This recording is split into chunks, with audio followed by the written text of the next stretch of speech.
Hello दोस्तों, welcome to my channel. दोस्तों, आज की वीडियो में एचएससी सीएचएसएल एग्जाम 2023 टीयर 1 की बात करूंगा मैं, जिसमें आप देख सकते हैं कि 7 अगस्त को पूछा गया शिफ्ट नंबर 1 में जितने सारे क्वेश्चन होंगे इंग्लिश का, इन सबको हम लोग आज डिस्कस करने वाले हैं बेहतरीन तरीके से। तो आइए शुरुआत करते हैं, चलते हैं सीधे इंग्लिश के सवालों की तरफ। पहला सवाल बोलता है कटिंग कॉर्नर का जो मोस्ट एप्रोप्रिएट मीनिंग क्या होगा। आप देखिए, कट कॉर्नर का मतलब होता है जैसे कोई इंसान कुछ भी करने के लिए ट्राई करता है, ठीक है, वो इतना जल्दी करना चाहता है, मतलब ताकि उसको कोई क्वालिटी से फर्क नहीं पड़ता। ठीक है, इसी को बोलते हैं हम लोग कट कॉर्नर, जल्दबाजी में कोई काम करना, मुझे क्वालिटी से कुछ भी फर्क नहीं पड़ता। To do something very quickly और cheaply often at the expense of quality और सेफ्टी, मुझे क्वालिटी से फर्क नहीं पड़ता, मुझे सेफ्टी से फर्क नहीं पड़ता, मुझे तो बस जल्दी में कोई काम करना है। कट कॉर्नर हम लोग इसी को बोलते हैं। ठीक है मेरे भाई, ठीक है, बढ़िया सवाल, आगे बढ़ते हैं। नंबर 2 पे आते हैं। He was that angry that he slammed the book on the table. He was that angry नहीं बल्कि he was so angry। ठीक है, he was so angry कि उसने बुक को स्लैम कर दिया ऑन टेबल। स्लैम का मतलब क्या होता है मेरे भाई? जोर से पटक देना को हम लोग कहते हैं स्लैम करना। जोर से पटक देना, शक्तिशाली प्रहार करना को हम लोग कहते हैं स्लैम करना। ठीक है, नंबर 3 पे आते हैं भैया। ये एक इडियम इस्तेमाल करना है। मोस्ट एप्रोप्रिएट इडियम क्या होगा इस सेंटेंस के लिए? Shyam was accuse of bribery. Shyam को अपराधी ठहरा दिया गया कि तुमने घूस लिया है, but he submitted proofs for his innocence. लेकिन उसने प्रूफ दे दिया कि भैया हमने कुछ भी ऐसा नहीं किया, हम भैया निर्दोष हैं। तो उसको हम लोग कहते हैं चैप्टर एंड वर्स। ठीक है, कि हमारे पास वो इन्फॉर्मेशन है, हमारे पास वो जस्टिफिकेशन है, जिसको देने के बाद तुम कहोगे कि भैया ये तो चैप्टर एंड वर्स है, मतलब इसने बिल्कुल सही तरीके से काम किया है। चैप्टर एंड वर्स का मतलब ही होता है कि सोर्स ऑफ इंफॉर्मेशन या जस्टिफिकेशन फॉर एग्जैक्ट रेफरेंस। समझ के बाद तो हम लोग क्या बोलेंगे? Option number 3 is the required answer.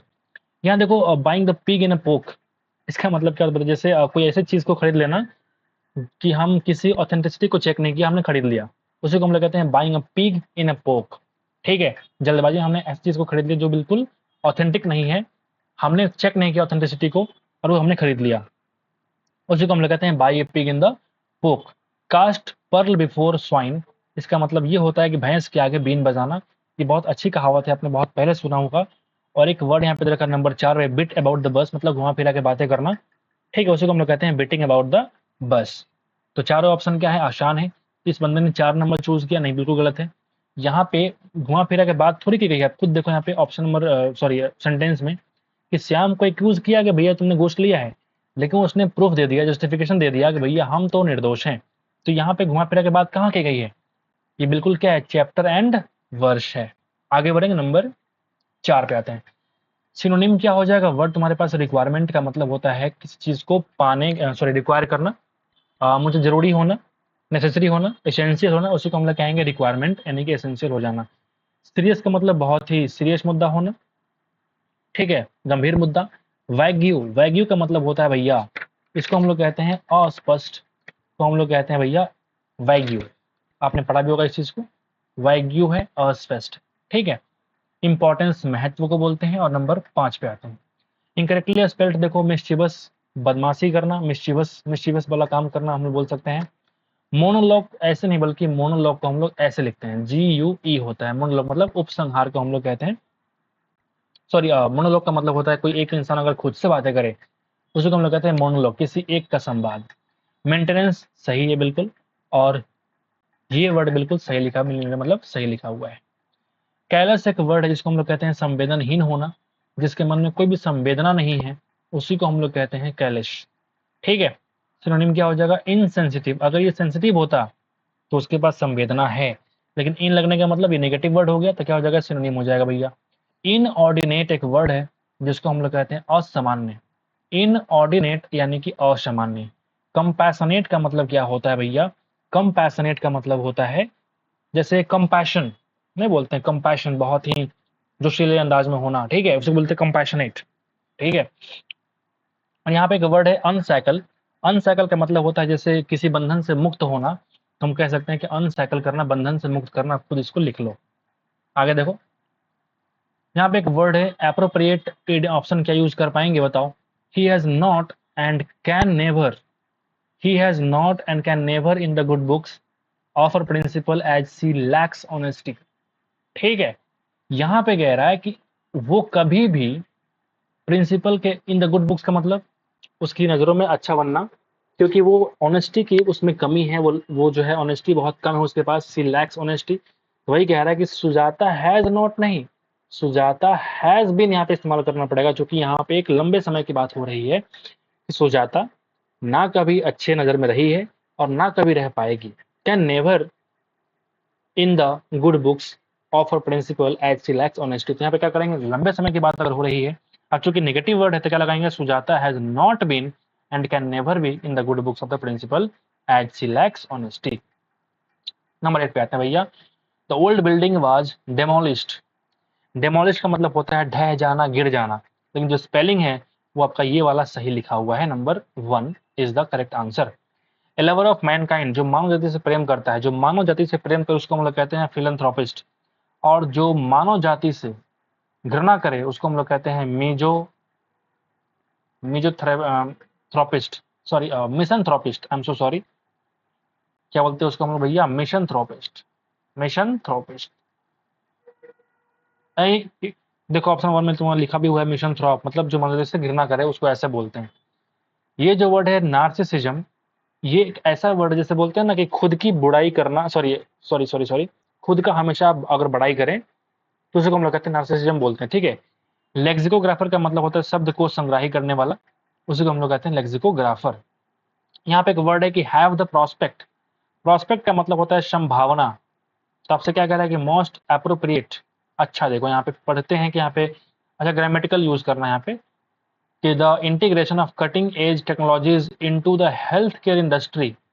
अब चूंकि एक इंडस्ट्री एक इकाई बन गया तो उसके लिए हैव नहीं बल्कि हमको हैज का इस्तेमाल करना पड़ेगा, has the prospect of. Active voice में कन्वर्ट करिए, टाइगर वाज किल्ड, वाज हो या वर हो प्लस वर्ब का थर्ड फॉर्म हो, ये तुम्हारा पैसिव वॉइस का स्ट्रक्चर है, किसका, सिंपल पास्ट का। हमेशा कहता हूँ, फिर से कह रहा हूँ, 90% केस में पैसिव वॉइस का सवाल जो होता है वो किस में आता है, सिंपल पास्ट में आता है। एक्टिव वॉइस में कन्वर्ट कर दो, सब्जेक्ट प्लस वर्ब का सेकंड फॉर्म प्लस ऑब्जेक्ट। बोलो, यहाँ पे हेड है काट के हटाओ, यहाँ पे फर्स्ट फॉर्म है काट के हटाओ, यहाँ पे देखो इज है काट के हटाओ, सब्जेक्ट सेकंड फॉर्म ऑब्जेक्ट।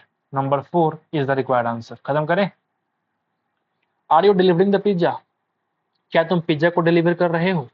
जब भी इस तरह का सवाल है पैसिव वॉइस में कन्वर्ट करना हो, देखो ये प्रेजेंट इन सॉरी इम्परफेक्ट है, तो हम क्या बोलते हैं, और चूंकि क्या बोलते हैं, इंटरोगेटिव सेंटेंस है, इसके हम लोग करते हैं बीइंग प्लस वर्ब का third form, being plus verb का third form, is am are plus being plus verb का थर्ड फॉर्म। बोलिए, यहाँ पे देखो हैज है काट के हटाओ, वर है काट के हटाओ, विल है काट के हटाओ, is am are plus being plus verb का third form is the required answer.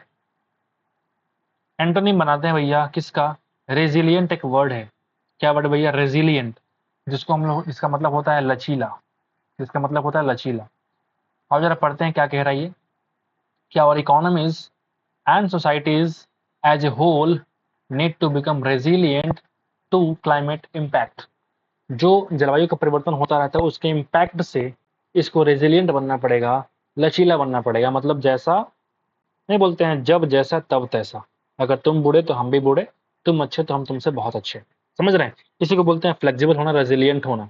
लेकिन अगर तुम कमजोर रहोगे तो क्लाइमेट चेंज होगा, तुम उसके क्या हो जाएगा, तुमको वो चीज नहीं कर पाओगे, उसको कैप्चर नहीं कर पाओगे, तुम इम्पैक्टेड हो जाओगे, समझ रहे बात।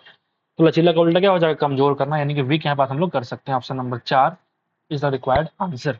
इंट्रिकेट एक वर्ड है, मतलब इंट्रिकेट का मतलब होता है किसी को इंट्रिकेट नहीं बोलते हैं, फंसा लेना, इंट्रिकेट करना, जब्त कर लेना, इंट्रिकेट, ठीक है, समझ गए बात। और यहाँ एक वर्ड है लिंट, जिसका मतलब होता है कि ये एक प्रकार का वृक्ष है, ये एक प्रकार का वृक्ष है लिंट। लैप्स का मतलब भूल करना या गलती करना, आप इसको ऐसे लिख लीजिए। आगे बढ़ते हैं, ये पार्ट ऑफ ए सेंटेंस है, और जरा मिटाते हैं इसको, खत्म करते हैं। Between renunciation of the social world the first point to note. अच्छा, जैसे हमने पढ़ा ना कि the first point to note, मुझे दिख गया कि is, first point to note is the intimate a link between, जब लिंक की बात करेंगे तो किसका किसके बीच लिंक करेंगे, renunciation of the social world and asceticism. समझ गए बात। ऑप्शन नंबर 2 क्या हो जाएगा, इसका रिक्वायर्ड आंसर हो जाएगा। बहुत ही आसान सवाल होते हैं इस तरह के। एक वर्ड है डिटेरियोरेशन मतलब क्या होता है, कोई चीज अगर बिगड़ जाए तो उसी को हम लोग कहते हैं डिटेरियोरेशन, बिगड़ जाना। सिनोनिम क्या हो जाएगा, रेट्रोग्रेशन एक वर्ड है जिसका मतलब होता है कोई चीज वापस लौट जाना, मतलब प्रतिगमन इसको बोलते हैं रेट्रोग्रेशन, प्रतिगमन। जैसे मान लीजिए किसी इंसान का बीमारी हुआ था, वो ठीक हुआ, वापस चला गया अपने पोजीशन पे, उसको हम लोग कहते हैं प्रतिगमन, बैक लौट जाना, रेट्रोग्रेशन हो जाना। तो ये जो वर्ड है सिनोनिम के रूप में कैसे इस्तेमाल किया मुझे पता नहीं चल रहा है। डेमोन्स्ट्रेशन का मतलब होता है डेमोन्स्ट्रेट करना, ठीक है, डेमोन्स्ट्रेट यानी कि प्रदर्शन करना, दिखावा करना, डेमोन्स्ट्रेट, ठीक है। माल फंक्शन का मतलब किसी चीज में खराबी आ जाए तो उसको हम लोग कहते हैं माल फंक्शन हो गया, ठीक है। एक वर्ड है अंतिम वाला, रेमिफिकेशन, जिसको हम लोग कहते हैं शाखा विस्तार करना, ठीक है। अगर हम विस्तार कर रहे हैं ब्रांचेस को, उसको हम लोग कहते हैं रेमिफाई कर रहे हैं। रेमिफिकेशन इज द वर्ड जिसका मतलब होता है कि हमने अपने ब्रांचेस को फैलाए हैं, विस्तार किया है, ठीक है। तो यहाँ पे जो फर्स्ट ऑप्शन को चूज किया इस बंदे ने सिनोनिम के रूप में, कैसे किया मुझे पता नहीं, लेकिन यहाँ पे देखिए इसका मतलब ये होता है कि प्रतिगमन करना। बाकी आप देख सकते हो, कमेंट करना कि वन होगा कि नहीं होगा। यहाँ जम्बल्ड ऑर्डर फिर से आपका आ चुका है और यहाँ पे कह रहा है कि भैया तुम चेक करो कि कौन सा सही आंसर बनेगा। बेस्ट वे ये होता है कि आप ऑप्शन को देख लो और एक मीनिंगफुल सेंटेंस निकालने की पूरी कोशिश करो। A C D B, B A D C, D A C B, B A C D. The fact that all the member of family were exposed. सच्चाई ये है कि मेंबर के सारे, सॉरी फैमिली के सारे मेंबर जो है एक्सपोज हो गए थे, ठीक है। मतलब कुछ और बात रही होगी जिसके बारे में कह रहा है कि भैया इस फैक्ट से फैमिली के सारे मेंबर जो हो गए वो क्या हो गए, एक्सपोज हो गए थे। The waste of human resources and the waste of human resources and to each other's capricious minds had a debasing effect on the vitality of the society as a whole। Effect के साथ मुझे on लगाना है तो बिल्कुल ठीक पता चल गया मुझे कि सी और डी साथ में आएंगे, इतना रिलेशन में आएगा, ठीक है। To each other's capricious minds had a debasing effect on the vitality of society as a whole. अब यहाँ पे कह रहा है कि जब शुरुआत करेंगे मैं कैसे, सेकंड से, the waste of human resource and the fact that all members of family were exposed to each other's capricious minds had a debasing effect on the vitality of society as a whole। अब तुम खुद पढ़ के देखो, इस जैसे पढ़ोगे इस तरह का सेंटेंस तुम्हें लगेगा अच्छा यहाँ पे क्या है, सही सही मतलब निकल रहा है। तो ऑप्शन नंबर 4 तुम क्लिक करोगे और वहां से मार के निकल जाओगे।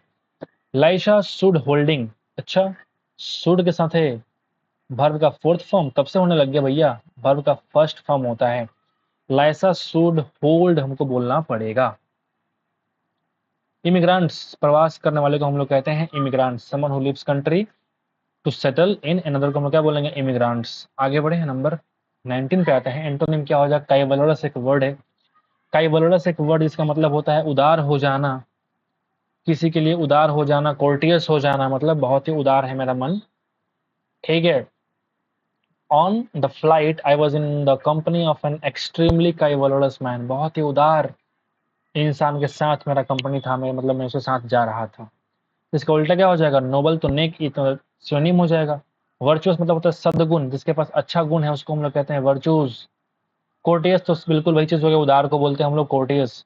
डिग्रेड हो जाना मतलब नैतिक पतिकता, सॉरी सॉरी पतित नैतिकता वाला, जिसका नैतिकता बहुत गिरा हो उसको हम लोग कहते हैं डिग्रेडेड। अपमानित इंसान को हम लोग कहते हैं डिग्रेडेड।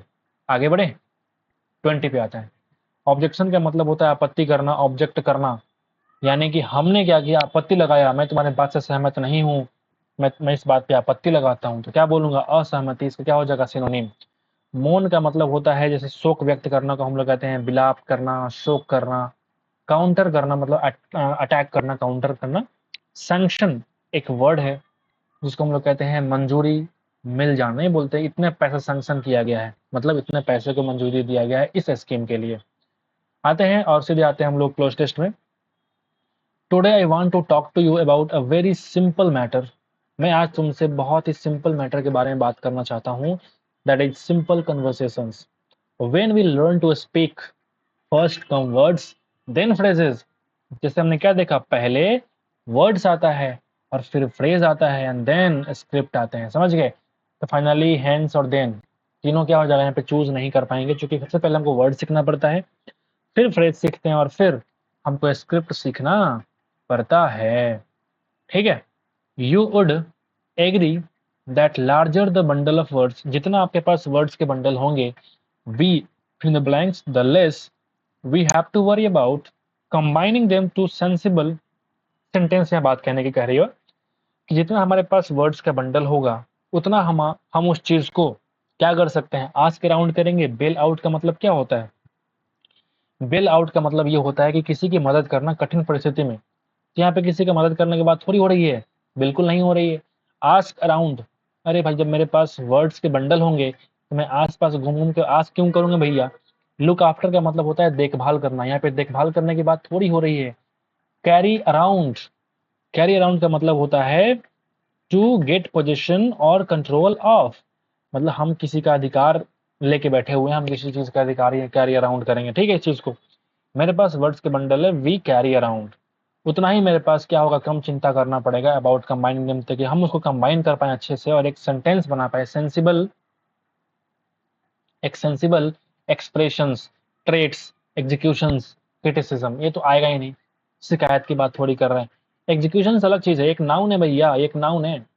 एग्जीक्यूट करना मतलब कार्यान्वित करना, तो हमारे किसी कार्यान्वयन में बात करें, इनटू सेंसिबल एग्जीक्यूशंस, ये वर्ड इंसान सोच सकता है यहाँ फिल इन द ब्लैंक्स करने के लिए, ठीक है भैया। जितना हमारे पास वर्ड्स के बंडल होंगे हम कैरी फॉरवर्ड करेंगे, कैरी अराउंड करेंगे, और हमें उतना ही कम चिंता होगा about combining them into sensible expressions, हम उसको एक्सप्रेस करेंगे, वर्ड को बंडल मेरे पास और हैं तो हम वर्ड को बोलेंगे भैया। एग्जीक्यूट नहीं करना, किसी कार्यान्वयन की बात नहीं हो रही, हमें एक्सप्रेशन की बात हो रही है, क्योंकि यहाँ पे हमने जो बात करी स्टार्टिंग में, हम यहाँ लर्न टू स्पीक हो रहे हैं, लर्न टू स्पीक, हम बोलने की चेष्टा करेंगे, सीखने की कोशिश करेंगे, ना कि एग्जीक्यूट करना, कोई मशीन से काम नहीं करना है, एक्सप्रेस करना है। तो हम क्या करेंगे, एक्सप्रेशंस, उतने ही बढ़िया तरीके से कंबाइन करके हम सेंसिबल एक्सप्रेस कर पाएंगे। Also the less we have to fret over syntax, also the less we have to fret over syntax और fill in the blanks grammar. क्या समझे बात? उतना ही मुझे कम तरीके से फ्रेट करना पड़ेगा, सिंटेक्स के ऊपर काम कम करना पड़ेगा, ग्रामर पे कम काम करना पड़ेगा, क्योंकि हमने वर्ड पे बहुत अधिक फोकस किया हुआ है। इसलिए बोलता हमेशा हर इंसान बोलता है एसएससी में, ताकि इंग्लिश आप अगर स्ट्रॉन्ग करना चाहते हो, 2-3 चीजें फॉलो करो। पहला क्या है, वोकैब, क्योंकि मतलब अगर नहीं निकल रहा है सेंटेंस का तो फिर क्या फायदा इंग्लिश पढ़ने का, है क्या? तो वोकैब बहुत इंपॉर्टेंट है, बंडल ऑफ वर्ड्स आपके पास होना चाहिए। क्या बोलेंगे, also the less we have to fret over syntax. Dictate का मतलब होता है किसी चीज को डिक्टेट, एक वर्ड है डिक्टेटर, मतलब हुक्म चलाने वाला, तो डिक्टेट का मतलब हुक्म चलाना। हाइपरबोल मतलब बढ़ा चढ़ा के बातें करना। एग्जैगरेशन सेम चीज है, बढ़ा चढ़ा के बातें करना। ग्रामर, तो यहाँ पे मेरे पास क्या करना पड़ेगा, ग्रामर में कम इस्तेमाल करना पड़ेगा। फिर कह रहे हैं मेरे भाई कि do you think you choose the words, ठीक है, क्या आप सोचते हो you choose the words? Do you pre rehearse every time you go out, क्या आप हर बार प्री रिहर्स करते हो, रिहर्स करते हो हर बार जब भी तुम बाहर जाते हो? ऐसा नहीं है। Fill in the blanks. What happens when you walk into a fast food restaurant, my dear? How do you react? How do you react in those real life situations?